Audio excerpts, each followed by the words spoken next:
Prime Minister Modi heads to Italy after taking oath for the third term. So this is the first big visit after his third term has started. Prime Minister Modi will be meeting US President Joe Biden at the G7 summit in Italy. Remember, this is also ahead of elections in America. Modi-Meloni bilateral meeting is also on the sidelines of this G7. With this first overseas trip since his re-election, this will be very crucial, specifically for the vision document that Prime Minister Modi has maintained and is confident with regard to India's future. India Today's managing editor Gaurav Sawant joining me for the latest on that. Gaurav, of course, with regard to Italy, there has been a certain friendship, a certain bonhomie that we have seen between the prime ministers of the two countries. How should we see this G7 in the third term of Prime Minister Modi?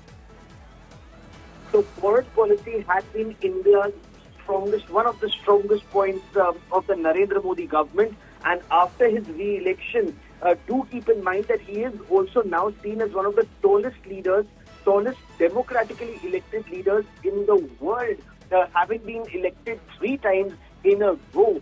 So globally, India's standing increases quite a bit. Indian democracy standing is also very well respected. There is a meeting that is likely to be held with the US President Joe Biden.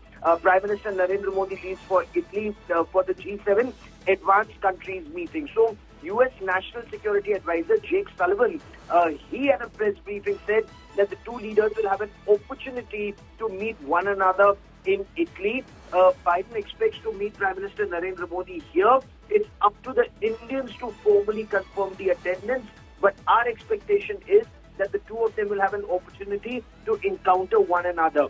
So it's the Americans, who are also looking forward to meeting Prime Minister Narendra Modi at this point of time. Of course, there is a meeting with Giorgia Meloni that is scheduled, and we're told that Volodymyr Zelensky, the Ukrainian president, will also be there at this G7.